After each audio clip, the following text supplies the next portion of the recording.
Hello student, ગયા લેક્ચરમાં આપણે ચેપ્ટર નંબર 9માં પ્રાણી સંવર્ધનની વિવિધ પદ્ધતિઓ વિશે અભ્યાસ કરેલો છે. આજે હવે પ્રાણી સંવર્ધનની આપણે કૃત્રિમ પદ્ધતિઓ વિશે અભ્યાસ કરવાનો છે. તો સૌથી પહેલાં આપણે નિયંત્રિત સંવર્ધન પ્રયોગો તેના વિશે માહિતી આપીએ. તો જે આ કંટ્રોલ બ્રીડિંગ એક્સપેરિમેન્ટ છે તે કૃત્રિમ વીર્યસેચન એટલે કે આર્ટિફિશિયલ ઇન્સેમિનેશન દ્વારા કરવામાં આવે છે. ખાસ કરીને જે સામાન્ય સમાગમથી ઉત્પન્ન થતી જે સમસ્યાઓ છે તેનું નિવારણ કરવા માટે આ કૃત્રિમ વીર્યસેચન પદ્ધતિ ઉપયોગી છે. તો કૃત્રિમ વીર્યદાન પદ્ધતિમાં સંવર્ધકો દ્વારા સંકરણ માટે પસંદ કરેલા નરનું જે વીર્ય છે તેને પસંદ કરેલા માદાના પ્રજનન માર્ગમાં દાખલ કરવામાં આવે છે. અહીં જે વીર્યનો ઉપયોગ કરવામાં આવે છે તે તરત જ કે તેને થીજવીને પછી ઉપયોગમાં લેવાય છે. ઘણી વખત તેને -196°C તાપમાને પ્રવાહી નાઇટ્રોજનમાં થીજવવામાં પણ આવે છે. પછી જ્યારે તેનો ઉપયોગ હોય ત્યારે તે ઉપયોગમાં લઈ શકાય, જેથી તેની જીવિતતા પણ જળવાઈ રહે છે. માટે વીર્યને થીજવેલા સ્વરૂપે જ્યાં માદાને રાખવામાં આવેલી હોય તે સ્થળે સ્થળાંતરિત કરીને લઈ જઈ શકાય છે અને આ રીતે ઈચ્છિત સમાગમ એટલે કે પ્રજનન કરાવી શકાય છે. તો કૃત્રિમ વીર્યસેચન કે વીર્યદાન દ્વારા સામાન્ય સમાગમથી ઉત્પન્ન થતી જે સમસ્યાઓ છે તેનું નિવારણ કરી શકાય છે. પરંતુ ઘણી વખત પુખ્ત માદા અને નર વચ્ચે ઘણી વખત કૃત્રિમ વીર્યસેચન કરવા છતાં પણ સંકરણની સફળતાનો દર ઘટી જાય છે. ત્યારે સંકર માટે સંકરણ જાતોના ઉત્પાદન માટે અન્ય પદ્ધતિઓનો ઉપયોગ કરવામાં આવે છે. તો એવી જ આપણે એક પદ્ધતિ વિશે માહિતી આપવાની છે, MOET, જેનું પૂરું નામ છે multiple ovulation embryo transfer technology. MOET જે સંકર જાતોના સફળ ઉત્પાદન માટે ઉપયોગમાં લેવાય છે. તો મોઇટ ટેકનિક છે એક એવો કાર્યક્રમ છે જેના દ્વારા ગૌ પશુ સુધારણા કરી શકાય છે. તો આ પદ્ધતિમાં ગાયને FSH ફોલિકલ સ્ટિમ્યુલેટિંગ હોર્મોન ની સારવાર આપવામાં આવે છે, જેથી તેમાં અંડપુટિકાનું પરિપક્વન થાય અને વધુ અંડ સર્જન એટલે કે સુપર ઓવ્યુલેશન થાય છે. તો પસંદ કરેલ જે ગાય છે તેને FSH જે ઇન્જેક્શન છે હોર્મોનનું તે આપવાથી તેમાં અંડપુટિકાનું પરિપક્વન થાય અને વધુ અંડકોષનું સર્જન થાય છે. સામાન્ય રીતે જોવા જઈએ તો દરેક ચક્રે એક અંડકોષ ઉત્પન્ન થાય છે. તેના સ્થાને અહીં FSHની સારવારથી 6 થી 8 અંડકોષો સર્જાય છે. ત્યારબાદ તેને સર્વશ્રેષ્ઠ આખલા સાથે કે કૃત્રિમ વીર્યસેચન દ્વારા સમાગમિત કરવામાં આવે છે, જેથી ફલન થાય છે અને ક્રિયા આગળ વધે છે. હવે 8 થી 32 કોષીય ફલિત અંડકોષને શસ્ત્રક્રિયા વગર પ્રાપ્ત કરવામાં આવે છે. પછી તેને સરોગેટ માતા એટલે કે ભાડૂતી માતામાં સ્થળાંતરિત કરાય છે. આ પદ્ધતિનો ઉપયોગ ઢોર, ઘેટાં, સસલા, ભેંસ, ઘોડા વગેરેમાં થઈ ચૂક્યો છે. એક આપણે ઉદાહરણ આપીએ તો વધુ દૂધ ઉત્પાદિત માદા અને ઓછા મેદવાળું માંસ આપતા આખલા વચ્ચેના સંકરણથી ઓછા સમયમાં વધુ સંતતિઓ મેળવાય છે. એટલે કે ટૂંક સમયમાં જ તેના ટોળાની સંખ્યા આપણે વધારી શકીએ છીએ. તો એમઓઈટી ટેકનિકમાં FHH હોર્મોન આપવાથી સુપર ઓવ્યુલેશન થાય છે, જેમાં એકની જગ્યાએ 6 થી 8 અંડકોષનું સર્જન થાય છે. પછી જે માદા છે તેનું સર્વશ્રેષ્ઠ આખલા સાથે કે કૃત્રિમ વેરિસેચન પદ્ધતિ દ્વારા સમાગમિત કરી ફલિત અંડકોષ પ્રાપ્ત કરવામાં આવે છે. 8 થી 32 અવસ્થાએ ફલિત અંડકોષ પહોંચે ત્યારે તેને કોઈ પણ પ્રકારની શસ્ત્રક્રિયા વગર દૂર કરીને કોઈ અન્ય સરોગેટ માતા એટલે કે ભાડૂતી માતાના ગર્ભમાં સ્થળાંતરિત કરવામાં આવે છે. તો આ પદ્ધતિનો ઉપયોગ ઢોર, ઘેટાં, સસલા, ભેંસ, ઘોડા વગેરે પ્રાણીઓમાં થઈ ચૂક્યો છે. તો ખૂબ જ ઓછા સમયમાં વધુ સંતતિઓ પ્રાપ્ત કરી શકાય છે. તો પ્રાણી સંવર્ધનની કૃત્રિમ પદ્ધતિઓમાં આપણે કૃત્રિમ વીર્યસેચન, કૃત્રિમ વીર્યદાન પદ્ધતિ, જેમાં પસંદ કરેલા નરના વીર્યને માદાના પ્રજનન માર્ગમાં દાખલ કરવામાં આવે છે. આ વીર્યનો તરત જ કે તેને થીજવીને પછી ઉપયોગ કરવામાં આવે છે. અને બીજી ટેકનિક છે સંકર જાતના સફળ ઉત્પાદન માટે એમઓઈટી ટેકનિક, જેનાથી ટૂંક સમયમાં જ ટોળાની સંખ્યામાં આપણે વધારો કરી શકીએ છીએ. ગૌ પશુ સુધારણા તેનો ઉપયોગ થાય છે. અહીં પસંદ કરેલ જે માદા છે ગાયને FHH ફોલિકલ સ્ટિમ્યુલેટિંગ હોર્મોનની સારવાર આપવામાં આવે છે, જેથી વધુ અંડ સર્જન કરાવાય છે.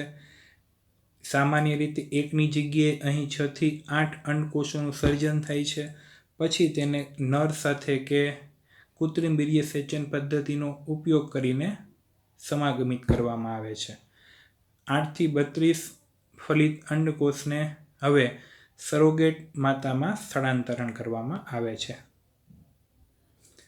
એનસીઈઆરટી ટેક્સ્ટબુકમાં એક ક્વેશ્ચન પૂછેલો છે કે કૃત્રિમ વીર્યસેચન દ્વારા સામાન્ય સમાગમથી ઉત્પન્ન થતી કઈ સમસ્યાઓનું નિવારણ કરી શકાય? તો આ પદ્ધતિ દ્વારા સામાન્ય રીતે જે હાનિકારક જનીનો છે તેનું વારસાગમન રોકી શકાય છે. એટલે કે આગળની પેઢીમાં જો કૃત્રિમ વીર્યસેચન પદ્ધતિનો ઉપયોગ કરવામાં આવે તો હાનિકારક જનીનો આગળની પેઢીમાં આવી શકતા નથી, તેને રોકી શકાય છે.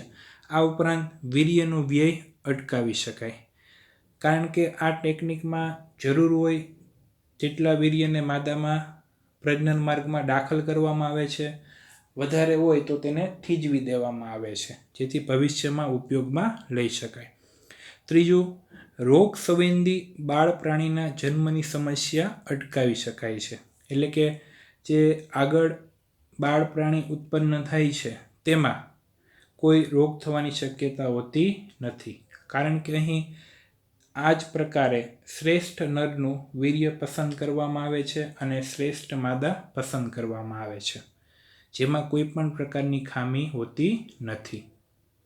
તો જે સામાન્ય સમાગમથી જે સમસ્યાઓ જોવા મળે છે તે આ કૃત્રિમ વીર્યસેચન દ્વારા દૂર કરી શકાય છે. તો આ 3 મુદ્દા ધ્યાનમાં લેવાના છે. પશુપાલનમાં આગળનો ટોપિક છે મધમાખી ઉછેર, બી કીપિંગ. તો સૌથી પહેલાં આપણે વ્યાખ્યા આપીએ. મધમાખી ઉછેર એપીકલ્ચર એટલે માનવ દ્વારા મધ ઉત્પાદન માટે મધમાખીના મધપૂડાની માવજત. તો એપીકલ્ચર એટલે મધ ઉત્પાદન માટે મધમાખીના મધપૂડાની માવજત. જ્યાં મધમાખીને રાખવામાં આવે છે તેને એપીઅરી કહે છે. એપીઅરી એટલે જ્યાં મધમાખીને રાખવામાં આવે છે. મધમાખી ઉછેર એ પ્રાચીન કાળથી ચાલતો આવતો એક કુટીર ઉદ્યોગ છે. મધમાખી ઉછેરની પેદાશોમાં મધ અને માખીના મીણનો સમાવેશ થાય છે. આ ઉપરાંત અન્ય પેદાશો પણ તેમાંથી પ્રાપ્ત થાય છે. તો મધ એ ઉચ્ચ પોષણ મૂલ્ય ધરાવતો આહાર છે, તેમજ ઔષધોની દેશ પ્રણાલી એટલે કે આયુર્વેદમાં પણ તેનો ઉપયોગ કરવામાં આવે છે. તો મધ ઔષધ તરીકે ઉપયોગી છે. લોકો દવા તરીકે મધ ઉપર મહદઅંશે આધારિત છે. આ ઉપરાંત મધમાખીનું અન્ય ઉત્પાદન માખીનું મીણ બી વેક્સ છે, જે પણ ઔદ્યોગિક ક્ષેત્રે ખૂબ જ ઉપયોગી છે, જેનો ઉપયોગ ખાસ કરીને સૌંદર્ય પ્રસાધનોની બનાવટમાં, વિવિધ પ્રકારની પોલિશમાં, આ ઉપરાંત કાર્બન પેપરમાં, મીણબત્તી બનાવવામાં વગેરેમાં થાય છે. તો મધની આપણે માહિતી આપીએ તો મધ ઉચ્ચ પોષણ મૂલ્ય ધરાવતો આહાર છે. આયુર્વેદિકમાં પણ તેનો ઉપયોગ થયેલો છે. તો માટે મધની વધતી જતી માંગને કારણે મધમાખી ઉછેરને મોટા પાયે વિકસાવવાની જરૂર પડે છે. આ વ્યવસાય મોટા પાયે હોય કે નાના પાયે તે એક આવકનું સાધન બની ગયું છે.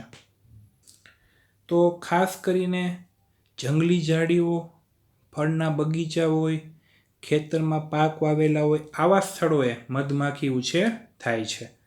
મધમાખીની કેટલીક જાતિઓનો ઉછેર કરી શકાય છે, જેમાં સૌથી સામાન્ય જાતિ છે એપિસ ઇન્ડિકા. આ ઉપરાંત મધપૂડાને ઘરના આંગણામાં, વરંડામાં કે છત ઉપર પણ ઉછેરી શકાય છે.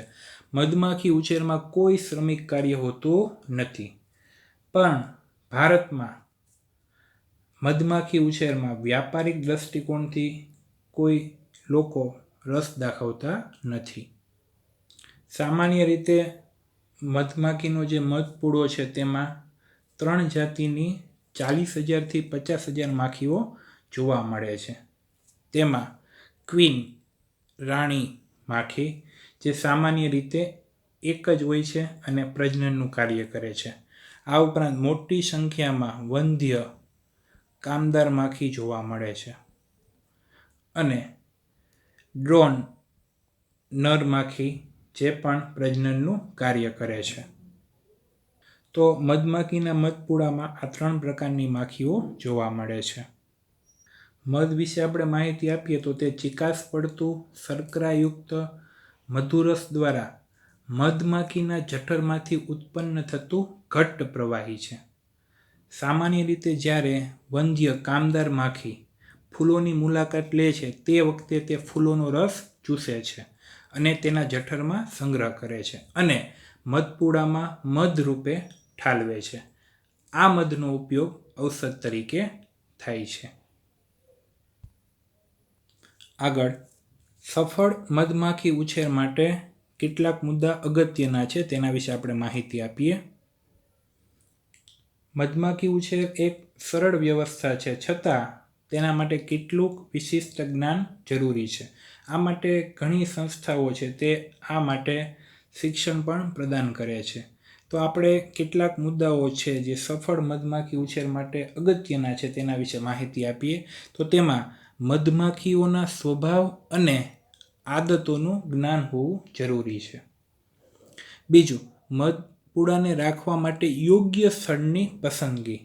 આપણે અગાઉ મુદ્દામાં માહિતી આપી કે મધપૂડાનો ઉછેર કે મધપૂડો કઈ કઈ જગ્યાએ જોવા મળે છે. ત્રીજું, મધમાખીના ઝુંડને પકડવું અને તેને મધપૂડામાં ઉછેરવું. ચોથું અગત્યનો મુદ્દો છે ભિન્ન ઋતુઓમાં મધપૂડાનું વ્યવસ્થાપન, જેથી દરેક ઋતુમાં મધ અને મીણ પ્રાપ્ત થઈ શકે.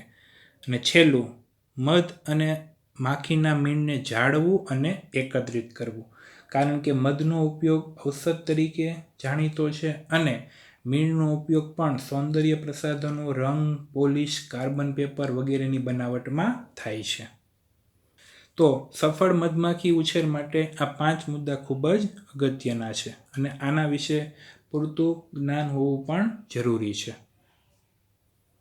આ ઉપરાંત આપણે મધમાખી વિશે બીજી માહિતી આપીએ તો તે પરાગવાહક તરીકે પણ કાર્ય કરે છે. તો ઘણા એવા પાક છે જેમાં મધમાખી પરાગવાહક તરીકે કાર્ય કરે છે. આ પાકના નામ છે સૂર્યમુખી, રાઈ, સફરજન અને નાશપતી. તો આ વનસ્પતિમાં મધમાખી પરાગવાહક તરીકે કાર્ય કરે છે. મધમાખી ઉછેર અને ખેતીવાડી બંને માટે ખૂબ જ અગત્યનો જે મુદ્દો છે કે પાક પર જ્યારે પુષ્પ આવવાની તૈયારી છે, એટલે કે પુષ્પોદ્ભવ સમય દરમિયાન જો મધપૂડાને ખેતરમાં રાખવામાં આવે, એટલે કે જ્યારે પુષ્પ ઉત્પન્ન થવાની તૈયારી હોય અને ખેતરમાં જો મધપૂડો હાજર હોય તો પુષ્પમાં પરાગનયનની ક્ષમતા વધી જાય છે. પરાગનયન એટલે પરાગરજનું પરાગાસન પર સ્થળાંતરિત થવાની ઘટના. આમ પાક અને મધ બંનેના ઉત્પાદનમાં લાભ થાય છે. માટે પુષ્પોદ્ભવ સમય દરમિયાન જો મધપૂડો ખેતરમાં હાજર હોય તો પરાગનયનની ક્ષમતા વધે છે, જેથી પાક અને મધ બંનેનું ઉત્પાદનમાં પણ લાભ થાય છે. તો મધમાખી ઉછેરમાં આપણે તેની જે પેદાશ છે, મધ અને મીણ, તેના ઉપયોગ વિશે આપણે માહિતી આપી. આ ઉપરાંત કઈ જગ્યાએ મધમાખીનો ઉછેર થાય છે એવા સ્થળોના આપણે નામ જણાવ્યા. સામાન્ય જાતિ જે મધમાખીમાં ઉછેર લેવામાં આવે છે તેનું નામ છે એપેસ ઇન્ડિકા. આ ઉપરાંત સફળ મધમાખી ઉછેર માટે જે મુદ્દા અગત્યના છે તે આપણે ધ્યાનમાં લીધા. કઈ વનસ્પતિમાં મધમાખી પરાગવાહક તરીકે કાર્ય કરે છે તેના વિશે આપણે માહિતી આપી. અને કઈ રીતે તે પાક અને મધ ઉત્પાદનમાં મદદરૂપ થાય છે તેના વિશે આપણે માહિતી આપી છે. હવે છેલ્લો એક પોઈન્ટ છે, આધુનિક મધમાખી વિજ્ઞાનના પિતા